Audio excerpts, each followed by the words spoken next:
томоохон компаниудаас дэмжлэг тусалцаа авдаг л баг. Авсан энэ дэмжлэг тусалцаагаар өнөөдөр зүгээр нэг гялцэл өнөө маргааш шиг өнгөрөөсөн хүний нүд хуурах гэсэн ийм будаг шохооны ажил байдаг юм уу? Тогтчлтын ажил зарцуулахаасаа илүүтэй энд байгаа энэ ард иргэдийг ажлын байртай болгох чиглэлээр энэ хөрөнгийг зарцуулж явах ёстой. Дараа нь энэ хүмүүс чинь өөрсдөө ажлын байртай болоод татвараа төлөөд энэ сумын орлого нэмэгдээд ирвэл хизээч бид энэ сумынхаа өнгө үзэмжийг засчих бололцоо бидэнд бий юу гэвэл бий. Тэгвэл нэг номерын асуудал нь юу гэхээр иргэдэд ажлын байртай болох асуудал. За ийм шаардлагыг бол тавьж явж байна.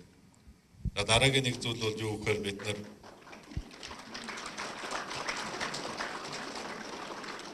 монголчууд өнөөдөр хамгийн сайн хийж чаддаг юмараа орлого олж чадахгүй мөртлөө бараг хизээч хийж үзээгүй байсан юмараа орлого олох гэж зүтгээд байгаа байхгүй.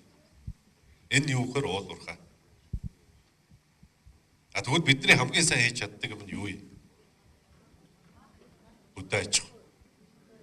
Эцэг өвгдөөсөө уламжилж ирсэн энэ одоо мал аж ахуй, хөдөө аж ахуйгаараа бид нар маш их мөнгө олох бололцоотой байхгүй. Маш их мөнгө олох бололцоотой. Тэгвэл энийгээ бид нар хамгийн сайн чаддаг юмараа бага мөнгө олдог. Дөнгөж сүүлд сураад одоо дөнгөж сураад үйл ажиллагаа явуулж байгаа энэ салбараараа их мөнгө олох гээд ингээд зүтгээд байх нь өөрөө энэ бодлогын алдаа гэж үзэж байгаа. Тийм учраас манай засгийн газрын энэ тэргүүний тавих хамгийн голлох салбар нь бол хөдөө аж ахуй салбараа гэж үзэж байгаа. Хөдөө аж ахуй салбараасаа бид нар бол маш их хэмжээний орлого олох бололцоо байна. Бидэнд ашиглахгүй байгаа энэ их өргөн удам нутаг дэвсгэр дээр ямар ч бүтээгт одоо ургамал тарьсан ургахаар үржил шимтэй хөрс шороо байна. Дээр нь энэ малын бүтээгдэхүүнийг бид нар тэр эцсийн хэрэглэгчд наваажаад өнөөдөр зүгээр нэг юм жижигхэн одоо барьдаг ийм гар цүнх $1500 гэж $1500. Бараг нэг урганы арьснаар хийчихээр хэмжээний ийм цүнх. Энэний арьсыг л бид нар үйлдвэрлэдэг болъё. Ингэж үж Монгол улс хөгжих юм байна.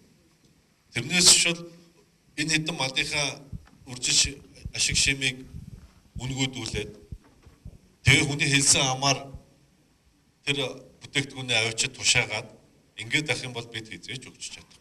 Бид нарыг тийм байдал байлгадаг сонирхолтой хүмүүс ч гэсэн зөндөө байна. Энэс л бид нар салахын тулд яах вэ гэхээр тэр үйлдвэрлэгч нарыг Монгол улсад авчирья гэж. Одоо Итали сая манай хөдөө аж ахуй хөдөө аж ахуй хөнгөн үйлдвэрийн сайд маань Итали авчиад ирсэн. Итали Францаар. Тэгвэл одоо манай хүүхнүүд бол дайлангаа сайн мэднэ шүү дээ. Итали готл гээл тийм ээ.